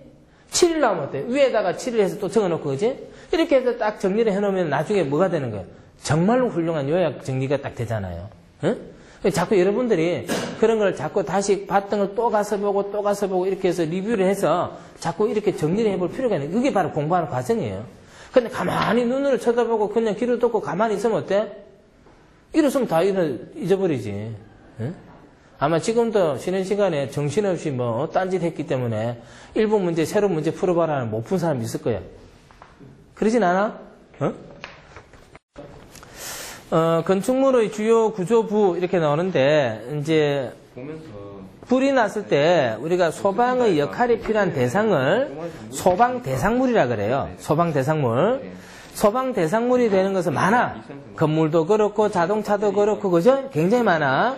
근데 이제 그 중에서 주로 뭐가 주요한 대상이 되느냐면은 우리가 살고 있는 건축물이 주요한 대상이 돼요. 그래서 이 건축물은 나중에 이제 여러분들이 공부를 더 하게 되면은 특정 소방 대상물 이런 표현을 써요. 소방 대상물 중에서 봐봐. 이 말이 어떤 의미인지 보세요. 소방 대상물이 있어. 소방 대상물. 여기 앞에다가 뭐를 갖다 붙이느냐 하면은 특정을 갖다 붙여. 특정. 특정은 무슨 뜻일까? 특정은 이런 뜻이야. 특별히 정했다 이 말이야. 원래 한자 뜻이 그래. 특별히 정했다 이 말이야. 뭐 중에서? 소방 대상물 중에서 특별히 정한 대상물이야. 그게 특정 소방 대상물이야. 쉽지? 응?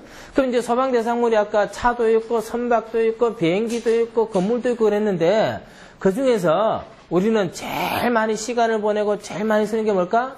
건축물이겠지. 그지? 그래서 건축물을 특정 소방 대상물이다. 이렇게 얘기를 해요. 주로 이제 우리가 소방을 할 때 그게 적용되는 대상이 뭐야? 건축물이라는 얘기야. 그러면 건축물에 보면은 주요 구조부가 있어. 주요 구조부. 자, 건물을 우리가 건축할 때 지붕이 있고, 이 지붕이야, 그지? 근데 여기 벽이 있어. 벽이 있고, 여기는 기둥이 있고, 기둥과 기둥 사이에는 뭐가 있어? 벽이 있어. 벽이 있고, 그 다음에 이제 기둥 위에는 옆으로 이렇게 걸치지는 게 보야, 보. 이게 보야. 가위바위보 할 때 보가 아니고, 이게 보야. 대들보, 이런 말 들어봤어? 그게 이제 보야, 보. 그리고 이제, 보가 있고, 기둥 밑에는 보면 뭐가 있냐면, 기초가 이렇게 있어요, 기초가. 그래서, 건물을 건축할 때는 어떻게 지어야 되느냐 하면은, 이게 무너지지 않게끔 집을 잘 지어야 돼. 그러려면 어떻게 해야 되냐면은, 지붕의 무게를, 이런 보가 받아낼 수 있어야 되고, 지붕하고 보의 무게를 기둥이 받아낼 수 있어야 되겠고, 기둥하고 이 다위의 무게를 기초가 받아내야지만 어떻게 돼? 건물이 튼튼하게 서 있단 말이야. 그지? 이번에 저 경주에서 무너진데 뭐가 무너져서? 지붕이 무너졌잖아, 지붕이. 왜 무너졌냐? 지붕에는, 여기에는 눈이 오거나 바람이 불거나 했을 때도 견뎌낼 수 있는 힘이 있어야 되는데, 어떻다 그래서? 눈이 오는 게 옛날하고 틀려졌다, 그지? 옛날에는 가벼운 눈이 왔는데 지금 어때? 습기가 많이 들어있는 무거운 눈이 온다. 그래서 옛날대로 설계했는데 이게 무거우니까 무너진 거야. 근데 그 건물은 뭐 체육관, 강당 이런 건물이기 때문에 가운데 이렇게 받치는 게 지지하는 게 없었단 말이야. 이렇게 폭삭 무너지는 거지. 그래서 지금 무너진 거야. 그래서 이러한 부분들을 뭐라고 하느냐. 건물을 구성하는데 건물이 지탱되는 데 있어서 주요한 구조 부분이다 이렇게 얘기하는 거야. 그게 아닌 게 뭡니까? 이렇게 말한 거야. 그럼 어떻게 판단하면 되느냐면은 뭐가 문제가 생겼을 때 집이 왕창 무너질 거냐 아닐 거냐 이거 보면 돼. 자, 지붕. 자, 거기 보면 뭐가 나와요? 기둥 나와, 기둥. 기둥이 문제가 생기면은 기둥이 넘어지면 다 무너지겠지? 주요 구조부 맞아. 바닥인데 바닥. 자, 이게 1층 거리가 그런데 이게 2층, 3층이야. 바닥이 무너지면 다 무너지겠지? 자, 그 다음에 방금 이게 보가 나와서 자, 옥외 계단 했는데 옥외 계단은 무슨 뜻일까? 건물의 바깥에 붙어 있는 계단이야. 이거 주로 어디 가면 볼 수 있어? 그거 건물요. 펜션. 학교 같은데. 학교. 여러분들 아직 그런 데 안 가봤나 보네. 뭐 나이트 클럽이라든지 캬바레라든지 이런 데 가보면은 그거 안 어울리는 단어야? 건물이 이렇게 멀쩡하면은 옆에 계단이 이렇게 붙어 있는 게 있어. 그지? 이게 옥외 계단이야. 옥외 계단인데 이게 이제 막 피난 용도로 하는데 원래 계단이라고 하는 거는 봐. 이게 똑바로 서 있을 때는 여기 힘이 가해지면은 이게 버텨낸다고. 근데 계단은 어떻게 되어 있는 거냐면은 이렇게 비스듬하게 이렇게 기대어 놓은 거야. 이거 힘을 가할 때 쑥 미끄러지겠지. 계단이 구조적으로 굉장히 힘든 부분이야. 이게 완전히 굳지 않은 상태에서 뭔가 이렇게 떼내거나 하면은 계단이 무너진다고. 근데 옥외 계단은 그런 역할을 하는 게 아니라 그냥 벽에다 그냥 갖다 붙여놓은 거야. 그러니까 요거는 무너져도 집은 어때? 안 무너진다는 거지. 응? 그래서 옥외 계단 그거는 주요 구조부가 아니에요. 주요 구조부가.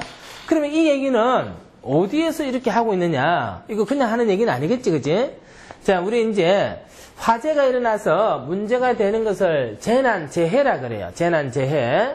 자, 이 재난재해를 방지하는 것을 뭐라고 하느냐 하면은 방재라고 그래요. 방재. 방재 계획을 할 때 우리는 기본적으로 두 가지 관점에서 방재 계획을 세워야 돼요. 자, 첫 번째가 뭐냐 하면은, 첫 번째가요, 패시브한 방법. 이제 대학교 오니까 영어도 쓴다, 그지? 패시브한 방법. 그 다음에 두 번째는 뭐냐 하면은, 액티브한 방법. 액티브한 방법. 자, 이렇게 표현을 쓰는데, 액티브라고 하는 것은 적극적이라는 뜻이야. 수동적이라는 뜻이지, 그지? 액티브라는 뜻은 능동적이라는 뜻이지? 능동적이라는 뜻이야. 이게 뭐냐면은, 불이 문제가 된 거야. 불 났어. 그럼 어떻게 해야 되겠어? 적극적으로 도망가야 되겠나? 꺼야 되잖아. 그지? 꺼야 된다. 불 끄는 게 바로 뭐야? 여기에 해당한다고. 근데, 불이 났으면 끄면 되는데, 그 전에 우리는 뭐 해야 되겠어? 불이 안 나도록 해야 되겠지. 도망은 좀 있다가, 불이 안 나도록 해야 된단 말이야. 그래서 우리는 특정 소방 대상물을 불이 안 나도록 짓는 것을 우리는 뭐라고 하냐면은, 패시브한 방법에 있어서 재난을 예방한다는 뜻이야. 그래도 불이 나게 되면은 그때는 어떻게 돼? 액티브한 방법으로 가야 되는 거지. 그래서 요 방법은 건물을 어떻게 짓느냐, 집을 어떻게 짓느냐 하는 문제예요. 집을 어떻게 짓느냐. 그 다음에 요 방법은 뭐냐면은 그렇게 열심히 집을 잘 지었지만 거기서 불이 났기 때문에 거기서 불이 났을 때 어떻게 불을 끌 것이냐 하는 문제가 여기서 하는 거예요. 그러면은 어떻게 짓느냐 하는 거 여러분들 마음대로 내가 집 지으면 불 안 나요 이렇게 해서 지을 수 있겠어? 아니야. 모든 것은 법에 의해서, 법률에 의해서, 사회적 규제에 의해서 딱딱딱 정해놓도록 되어 있단 말이야. 그래서 이러한 방법에 대해서는 건축법이라는 법이 있어요. 건축법 어제 공부했잖아. 그지?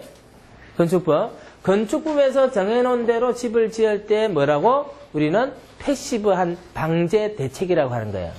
그 다음에 소방 관련되는 법률에서 정하는 대로 했을 때는 뭐야? 액티브한 방법이다. 이렇게 하는 거예요. 액티브한 방법.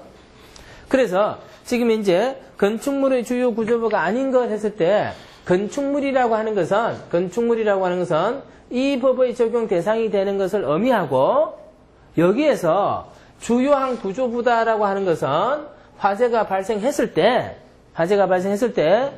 문제를 일으키면 안 되는 부분들을 뭐라고? 주요 구조부라 그래요. 주요 구조부. 그러면 이 주요 구조부에 대한 정의는 어디에 내려져 있느냐? 건축법을 보면은 건축법의 주요 구조부라 뭐뭐다 이렇게 정해놨단 말이에요. 그래서 항상 이렇게 두 가지 관점에서 보는데, 그래서 여러분들은 나중에 소방 공부를 하고 난 다음에 무슨 공부를 더 해야 되느냐? 건축 공부를 더 해야 돼요. 그래야 이제 완벽한 기술자가 될 수 있어. 그래서 이렇게 이제 되어져 있고, 그러면 봐봐, 우리가 보통 뭘 할 때 기초가 튼튼해야 된다 이런 말을 하지. 기초가 튼튼해야 된다. 자, 아까 기초가 있었어. 기초는 위에서 내려오는 무게를 다 받아들여서, 자, 기둥의 무게, 벽의 무게, 그 다음에 보의 무게, 지붕의 무게, 이게 다 받는 게 제일 마지막에 누구야? 기초였지. 그러면 주요 구조부 중에서 제일 중요한 게 뭘까? 기초. 땡이야, 땡. 땡. 기초는 주요 구조부에 들어가지 않아요. 왜 그럴까? 우리가 그냥 상식적으로 생각했을 때는 기초가 제일 튼튼해야 될 것 같잖아. 근데 기초는 주요 구조부에 안 들어가. 왜 그럴까? 이거 맞추는 사람 상을 줄게. 무슨 상을 주면 되겠어? 어? 법에 관련되지 않아. 법에. 아, 그 정말 솔직한 답이네. 법이 없지 당연히. 근데 내가 물어본 건 그게 아니고 좀 더 구체적인 얘기 해봐. 법이 없으니까 당연히 안 나왔겠지. 근데 왜 법이 없었을까? 그러면 좋아. 왜 법이 없었을까? 이게 허락이 됐으니까요. 업적으로 지어봐 해봤자 좀 중요한 작업이 아닐까. 아, 자, 이게 왜 기초가 주요 구조가 아니냐? 정답 말합니다. 정답.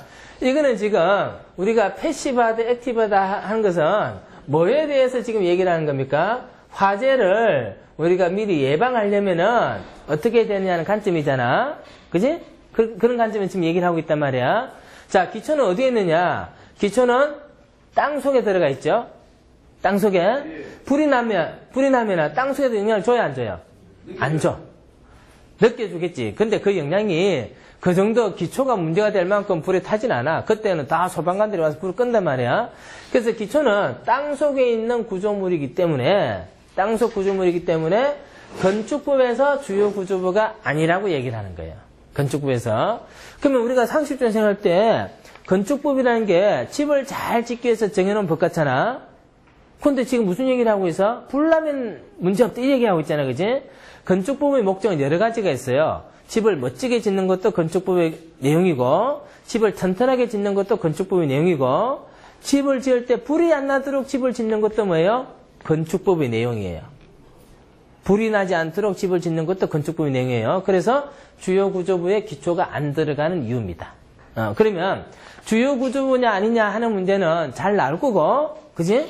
그래서 때 답이 잘 될 수 있는 건 뭘까? 기초 자주 나오겠지. 기초는 주요 구조부야 아니야? 아니야. 기초는 주요 구조부가 아니고, 옥의 계단은 구조적인 역할을 하는 게 아니고 건축물 옆에 붙어 있는 거야. 붙어 있기 때문에 이게 중요하지 않다는 얘기야. 그죠? 그래서 1번에 이제 건축물의 주요 구조부가 아닌 거 이렇게 나왔어요. 자, 이렇게 해서 한 문제 풀어서, 한 문제 푸는데, 이제 지금부터 명심해야 될 거 있어. 이거를 이렇게 얘기를 하기 전에는 여러분들은 주요 구조부가 뭔지도 몰랐고, 건축물에 대해서도 우리가 막연하게 알고 있었는데, 지금부터 이제 대학에 와서는 그렇게 막연하게 아는 것은 안 돼요. 좀 더 이제 정확하게 구체적으로 논리적으로 알아가야 된단 말이야. 그치? 그래야지만 이제 뭘 할 수 있다고. 자, 그래서 우리가 몰랐던 것은, 안 배워서 몰랐던 것은 상관이 없어요. 근데 배웠던 것은 그 반드시 답을 어때? 기억을 하고 있어야 되겠지? 다음 시간에 물어볼 거야. 기초는 주요 구조부야 아니야? 이렇게 물어볼 거야. 그럼 여러분 어떻게 대답해야 돼요? 아닙니다 라고 대답해야 돼. 그게 이제 공부를 하는 거야. 만일에 이제 그 대답을 모르고 지금 무슨 얘기하노? 이러면 어떻게 되겠어? 그 공부 안 한 거지. 그러면 그거는 아무리 학교 다녀도 어때? 소용이 없는 거야. 그래서 지금부터 이제 한 것들은 처음에 양은 많지는 않지만은 차근차근 이렇게 가는 겁니다. 자, 그 다음에 두 번째. 위험물 안전관리법령상 분명히 특수인하물에 해당하는 것은 이렇게 나왔습니다. 3번 답이 있으니까 3번 하네. 어? 자, 위험물 안전관리법령에서 했는데 이제 아까 우리 앞 시간에 그런 얘기했어요. 우리나라 소방의 발전이 있게 된 결정적인 계기가 대구 지하철 방화 사건이다. 대구 지하철 방화 사건이 일어나기 전에는 우리나라 소방은 어떤 법에 의해서 다루어졌느냐? 그때는 소방법이라는 법이 있었습니다. 소방법. 법이 하나밖에 없었어요. 법이. 근데 대구 지하철 방화 사건이 일어나고 난 다음에는 이 소방법이요, 4개로 나뉘어져요. 4개로. 4개로 나뉘어진다는 것은 각각의 4개의 법률로 만든다는 얘기죠. 그 말은 무슨 말이야? 지금보다는 더욱더 상세하게, 구체적으로, 세부적으로 때 규제를 하겠다는 거야. 그 4개 법률이 뭐냐면은, 제일 먼저가 뭐냐면은, 소방기본법이라는 법이 있어요. 소방기본법. 자, 그 다음에 뭐가 있냐면은, 소방시설, 설치 유지 및 안전관리에 관한 법률이 있어요. 안전관리에 관한 법률. 자, 그 다음에 뭐가 있냐면은, 소방시설 공사법이 있습니다. 소방시설 공사법. 자, 마지막 하나가 뭐냐면은, 위험물 안전관리법입니다. 위험물 안전관리법. 요렇게 이제 4개의 법으로 나뉘어져요. 4개의 법으로 나뉘어지는데, 지금 우리가 1번 문제에서 주요 구조부가 아닌 것 같은데, 이거는 무슨 법에 나온댔어요? 건축법에 나온댔지, 그지? 지금 이제 2번 문제는 뭐야? 위험물 안전관리법에 관한 내용이죠? 요게 관한 얘기예요. 그러면, 법이 많아진다는 이야기는 무슨 의미일까? 이게 여러분들한테 굉장히 긍정적인 얘기예요. 법이 많아진다라고 하는 것은, 모든 내용들이 그 법이라는 제도 하에서 움직이기 때문에 여러분들이 일하고자 하는 관련 분야에 법이 많다는 얘기는 묻고 살 게 많다는 얘기야. 법이 없으면 안 되니까, 법적으로 다 하니까 묻고 살 게 많다는 얘기야. 그러면 여러분들은 지금 4개 법이죠, 그제? 이게 4개 법이에요. 하나가 뭐요? 4개로 나뉘어진 거예요. 하나가 4개로 나뉘어진 거예요. 그래서 이 4개 법률이 있고, 지금은 이거보다도 더 끝발이 좋은 특별법이라는 게 있습니다. 특별법이라는 게 있는데, 이 특별법이 우리 소방에는 2개가 있어요. 특별법이 2개나 있어요. 어떤 법이냐면은, 다중이용업소의 안전관리에 관한 법률. 다중이용업소. 다중이용업소가 어떤 거냐? 여러분들 가는 목욕탕, 찜질방, 이런 건 다 다중이용업소야. 다중이란 말은 아무나 이런 뜻이야. 아무나. 불특정한 다수가 왔다 갔다 할 수 있는 거, 그게 다중이용업소야. 자, 거기에 불이 나서 사람이 많이 죽고 이러니까 거기에 대한 안전관리를 특별하게 하겠다는 거야. 그게 이제 다중이용업소의 안전관리에 관한 특별법이라는 법이 하나 있고, 또 하나가 있어요.